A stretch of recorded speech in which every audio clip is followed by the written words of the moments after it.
মনোনীত এমপি প্রার্থী ইলিয়াস মোল্লা।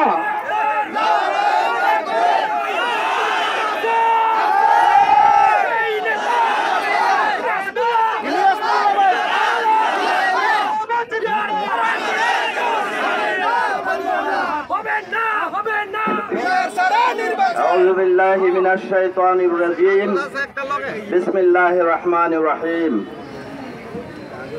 আজকের এই বিক্ষোভ সমাবেশের সম্মানিত সভাপতি ২৫০০ দক্ষিণ থানার আমির জনাব হাদিউল ইসলাম, উপস্থিত নারায়ণগঞ্জ জেলার শুরা ও কর্ম পরিষদ সদস্য তারবিয়াত সেক্রেটারি জনাব মাসুদুর রহমান গিয়াস ভাই, ইঞ্জিনিয়ার বাকি ভাই সহ অন্যান্য নেতৃবৃন্দ এবং উপস্থিতি সাংবাদিক ভাইরা, আসসালামু আলাইকুম ওয়া রাহমাতুল্লাহি ওয়া বারাকাতুহু।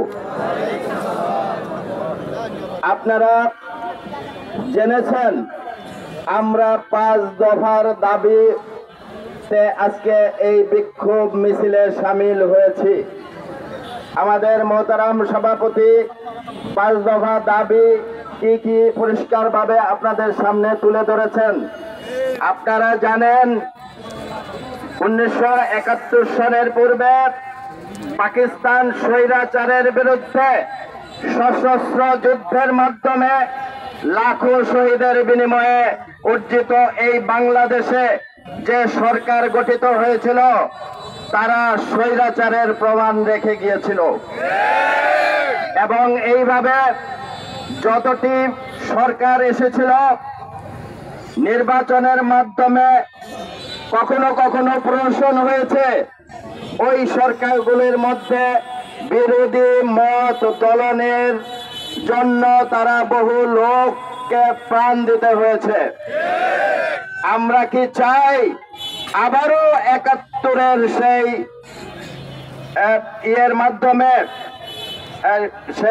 মাধ্যমে আবারও নির্বাচন হোক এবং স্বৈরাচার সৃষ্টি হোক? আমরা কি চাই? আমরা চাই ২০২৪-এর সেই জুলাই আগস্টের যে বিপ্লব হয়েছিল সেই বিপ্লবের সনদের মাধ্যমে আগামী নির্বাচন হতে হবে ইনশাআল্লাহ। প্রিয় ভাইরা, আমরা আরো চাই এই স্বৈরাচার যদি আমাদের দেশ থেকে উৎখাত করতে হয় তার সর্বশ্রেষ্ঠ হাতিয়ার হচ্ছে পিয়ার পদ্ধতিতে নির্বাচন।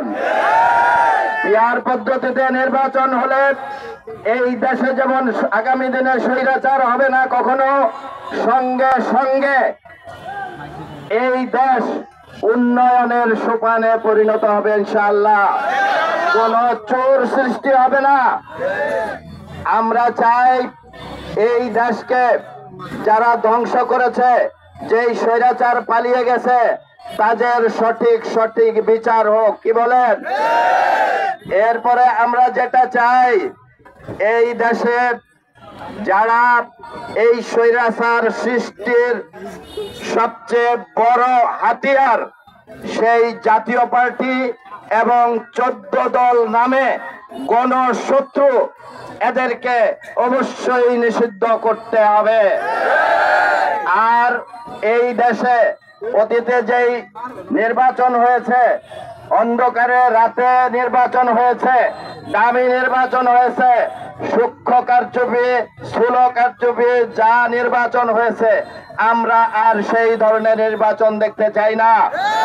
আমরা চাই লেভেল প্লেইং ফিল্ড তৈরি হবে, তারপরে নির্বাচনে যাবে। এইটা হলো জাতির আকাঙ্ক্ষা এবং সবচেয়ে বড় বিষয় হলো জাতি চায় যার ভোট সে দিবে, যেখানে ইচ্ছা সেখানে দিবে, যা তাদের চয়েস মতো তাদের নেতা নির্বাচন করবে। প্রিয় ভাইরা, সেজন্য আসুন আমরা এই ৫ দফা দাবি আদায় না হওয়া পর্যন্ত ইনশাআল্লাহ ময়দানে থাকবো। ইনশাআল্লাহ ময়দানে থাকবো। সবাই রাজি আছেন? আলহামদুলিল্লাহ। আমি আমার এই সংক্ষিপ্ত বক্তব্য শেষ করলাম, সময় বেশি নাই। আমরা এখনই মিছিল ওয়া বারাকাতুহু।